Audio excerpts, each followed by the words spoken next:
A expressão Deus enviou seu Filho. De acordo com João capítulo 3 e o versículo 17, nos diz: porque Deus enviou seu Filho ao mundo, não para que condenasse o mundo, mas para que o mundo fosse salvo por ele. Essa expressão Deus enviou o Filho é amplamente usada nas Escrituras, principalmente nos Evangelhos e nas epístolas de João e Paulo, e frequentemente é mal interpretada como uma suposta prova de que o Filho de Deus preexistia literal e pessoalmente antes de ser gerado no ventre de Maria. No entanto, ao examinar cuidadosamente o contexto bíblico e a natureza da linguagem profética e representacional das Escrituras, vemos que esse envio não implica uma existência pessoal anterior à encarnação, mas refere-se à origem do ministério terreno de Jesus como Messias, segundo a vontade de Deus.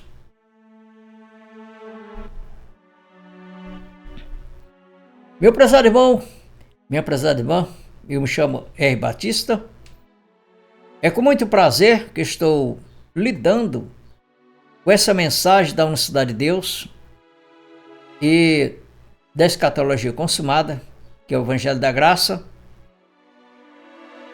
Portanto, neste momento, nós vamos dedicar o nosso máximo em examinar a palavra para que possamos crescer em graça. E se você se identifica, ou quem sabe está chegando aqui no momento deste vídeo, mas é com muito prazer que eu apresento a você o canal da Escatologia Consumada, que ensina o Evangelho da Graça de Deus e a unicidade de Deus. Portanto, se ainda você não é inscrito no canal, se inscreva. Se você já é inscrito, deixe seu like. Também, se você teve alguma dúvida durante o estudo, deixe nos comentários. Que seja a favor ou ou seja, se você concorda ou se você discorda, pode deixar seus comentários. Discordar é natural, é bem-vindo também.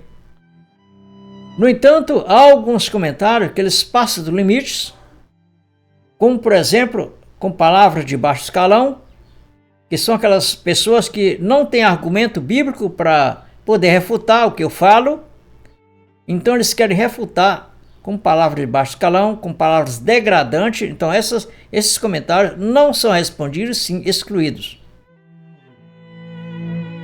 Mas qualquer comentário que seja ético, dentro do amor fraterno, que mesmo que discordando, é bem-vindo.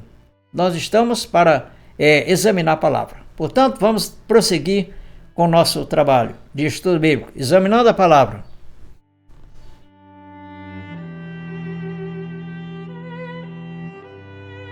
A ideia de envio nas Escrituras está relacionado à comissão divina, propósito profético e missão estabelecida por Deus.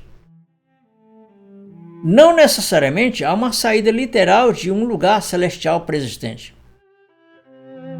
Vários homens de Deus foram também enviados por Deus, sem que isso indicasse que eles preexistiam no céu antes de nascer. Como por exemplo, João Batista mesmo foi um desses tais. João capítulo 1 e o versículo 6. João capítulo 1 e o versículo 6. Houve um homem enviado de Deus, cujo nome era João. Assim, também, Jesus Cristo envia também os discípulos. Em João capítulo 17 e o versículo 18. 17, 18. Que ele diz: assim como tu me enviaste, ao mundo, também eu os enviei ao mundo. Então quer dizer que ele ouve ali, na verdade, a identificação com a palavra envio. Tanto quanto se tratando de João Batista, quanto aos discípulos e o próprio Senhor Jesus Cristo. O envio, nesse caso, é comissão. É missão profética, comissão divina. E isso não diz respeito a que nenhuma das situações, tanto o filho como os discípulos, João, preexistiam antes da encarnação. Não. Antes no céu, muito antes. Não.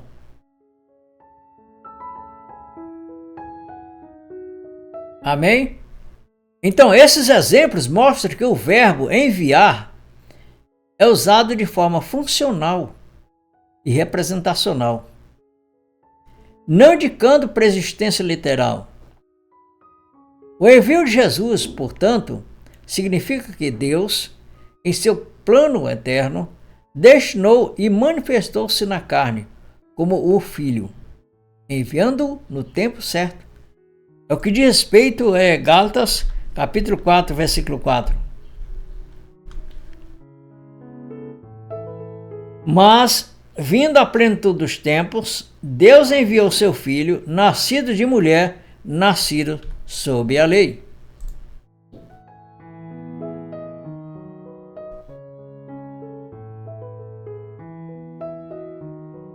Portanto, esses exemplos mostram que o verbo enviar, como eu já tenho falado, é usado de forma funcional e representacional, não indicando preexistência na eternidade.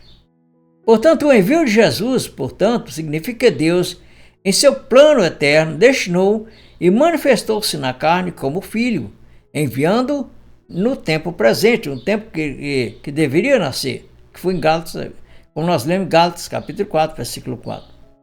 A filiação de Jesus Cristo não é eterna. Quando a Bíblia fala de filho, se refere à carne, à forma humana. A Bíblia nunca diz que o Filho é eterno, mas sim que Deus é eterno. O Filho teve um início definido no tempo, quando o Verbo se fez carne. João capítulo 1, versículo 14.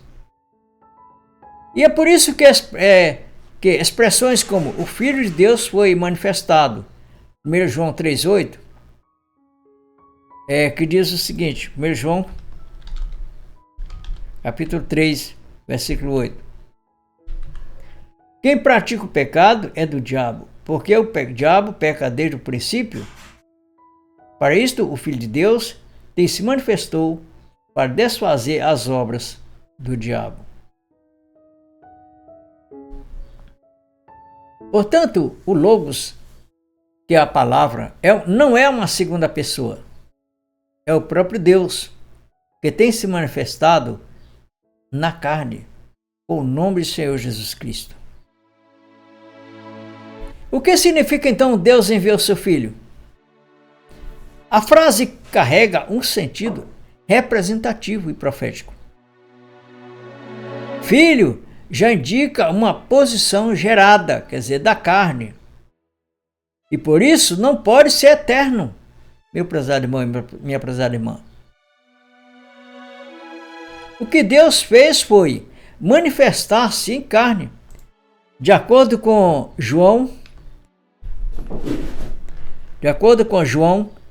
capítulo 1 e versículo 1.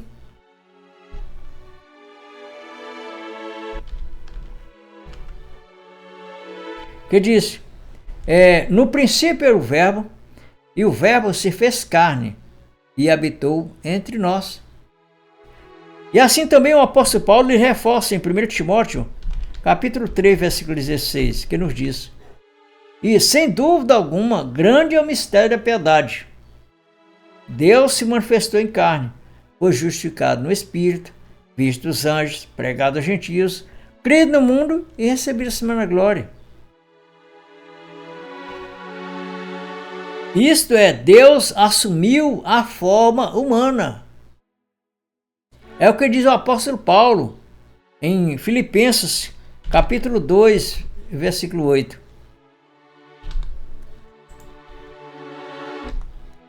Versículo 8, que nos diz: e achado na forma de homem, humilhou-se a si mesmo. Vamos ler o versículo mais antes. Versículo 6. Que, sendo em forma de Deus, não teve por usurpação ser igual a Deus, mas fez a si mesmo, sem nenhuma reputação, tomando a forma de servo, fazendo semelhante aos homens. Era Deus, tomando a forma de servo, fazendo semelhante ao homem. E como isso aconteceu? Ele, na carne, se manifestando como carne, como homem, fazendo criatura humana. É isso. E achado na forma de homem, humilhou-se a si mesmo, sendo obediente até a morte e morte de cruz.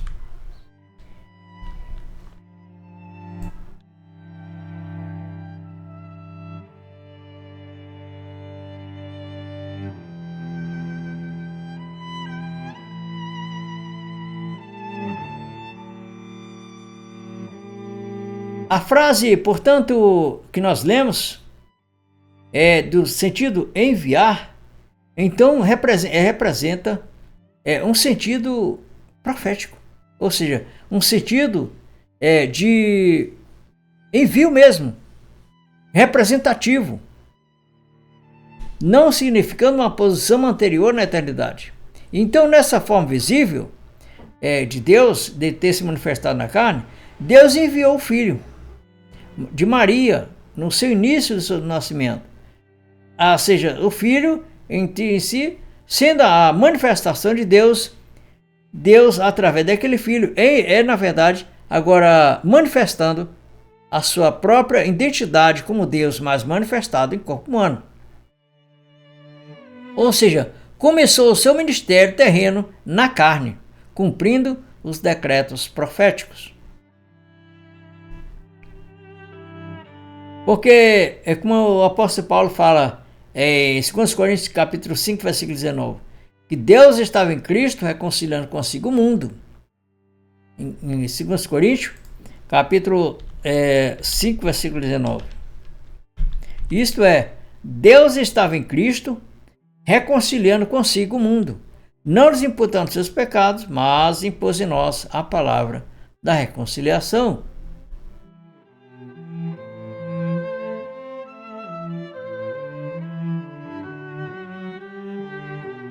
A doutrina da preexistência do Filho também é antibíblica. A noção de que o Filho de Deus preexistia como uma pessoa divina separada do Pai implica necessariamente em mais de um Deus, o que é frontalmente oposto às Escrituras. Como diz Isaías, capítulo 43, versículo 10. Vós sois as minhas testemunhas, diz o Senhor, e meu servo a quem escolhi, para que os saibais e me creiais e entendais que eu sou o mesmo, e que antes de mim Deus nenhum se formou, e depois de mim nenhum haverá. Assim, sustentar que o Filho preexistiu como pessoa distinta do Pai leva inevitavelmente a um politeísmo disfarçado, como bem alertado. Se o Filho não for a mesma pessoa que é o Pai e que é o Espírito Santo, também não está claro que ele teria que ser outro Deus. Amém? Portanto, meu prezado irmão, minha prezada irmã, é com muita satisfação que apresentamos esse estudo a você. Entendeu? Claro também que eu me edifico quando eu estou transmitindo uma mensagem, isso é muito importante. Para nós fortalecermos mais e engrandecer mais o nosso Deus em nosso corpo. Portanto, nos edifiquemos cada dia mais nesse entendimento. Se você ainda não é inscrito no canal, se não se inscreveu, aproveite e se inscreva, deixe seu like, seus comentários e até o próximo estudo.